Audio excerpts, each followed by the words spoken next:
So you want to be happier, but life keeps bringing you back into the same stress, same routine, in the same mood, same results. And if you've ever told yourself, I'll work on my happiness when things calm down, well, you already know how that story ends because things don't just magically calm down. We have to create calm. We have to create happiness on purpose. Now, here's the good news. You don't need a complete life makeover to feel better. You need a few simple practices you can repeat for just 2 weeks.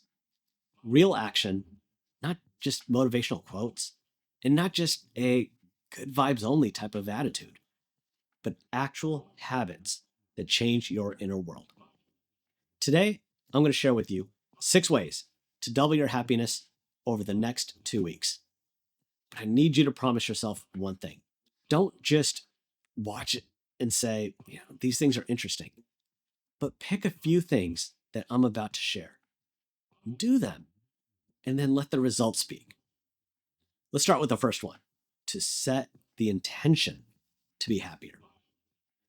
See, everyone wants happiness, but they don't intend happiness. Wanting is just casual, but intention is a decision. When you set an intention, you're basically telling your mind, this matters. I'm going to look for it. I'm going to choose it. And here's why that matters. What you focus on grows. If you focus on what's wrong, your brain will find proof that life is heavy. But if you focus on what's right, your brain will start noticing what's good. So here's a simple exercise you can do today. Find a quiet spot, close your eyes, and ask yourself, what does happiness mean to me right now? Because happiness is not just a one-size-fits-all solution. For you, happiness might be peace. For someone else, it might be excitement. It might be purpose, or a connection, or confidence. Now, here's the second part. Identify what regularly steals your happiness. Not so you can complain about it, but so that you can create a strategy. For example, if you sit in traffic every day, don't just suffer through it. Turn your car into a moving sanctuary. Put on music that resets you. Listen to something uplifting. Use that time to breathe and let your shoulders drop. You're not always choosing the situation, but you are choosing your experience inside the situation. So here's number 2. Count your blessings. Gratitude changes your inner environment. Think about it like this. If you live in a neighborhood where there's just chaos and negativity everywhere, you feel it. It shapes you. It becomes your normal.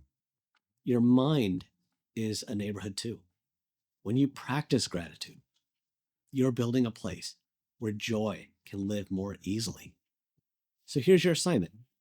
Go to a coffee shop or a library, just somewhere peaceful, somewhere you don't normally go.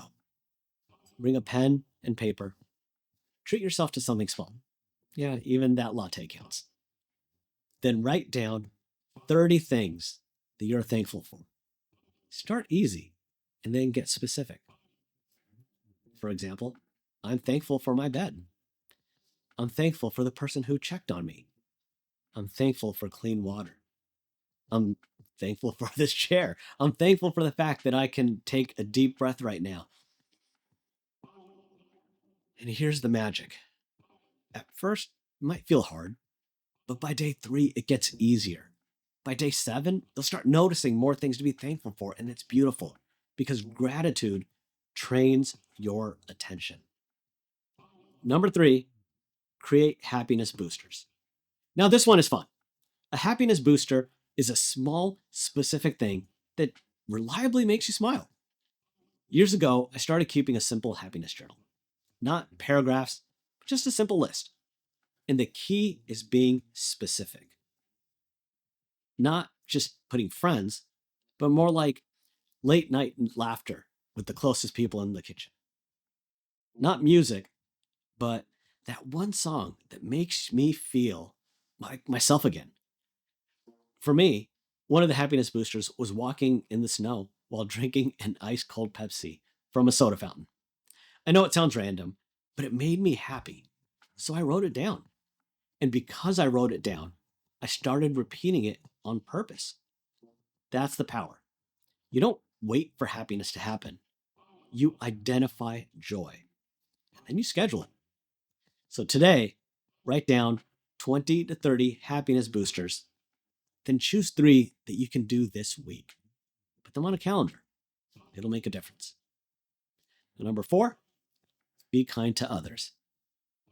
Kindness is one of the fastest shortcuts to happiness because it pulls you out of your head and into your heart. But in a world of impatience and instant reactions, kindness takes intention. Here are 5 things you can do right now.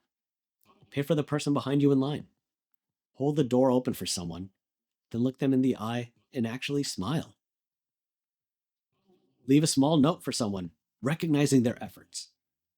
Call a friend just to say, you matter. You're important to me. And my favorite, next time someone cuts you off in traffic, just wave and say thank you. They won't see it. That's fine. This isn't about them. It's about who you are becoming. Anger is heavy. Kindness is light. Choose light. Number 5, meditate, but keep it simple. If you want results in 2 weeks, you need practice. You need something that's easy to repeat. And meditation is one of those things. You don't need to be perfect at all. You just need to do it. So try 5 minutes a day. Put your phone in another room, not on silent, just away. Sit comfortably, close your eyes, and breathe. If closing your eyes feels hard, keep them open. Rest your gaze on one object. The goal isn't to just have 0 thoughts. The goal is to practice returning to calm. And the more you practice returning to calm, the more calm becomes available to you. Finally, number 6, focus on your strengths. It's wild how quickly people can list their weaknesses and how long it takes them to name their strengths. A lot of us were taught that celebrating ourselves is arrogance. So we hide our gifts. We minimize what we do well. We keep our magic quiet. But ignoring your strengths doesn't make you humble. It makes you disconnected.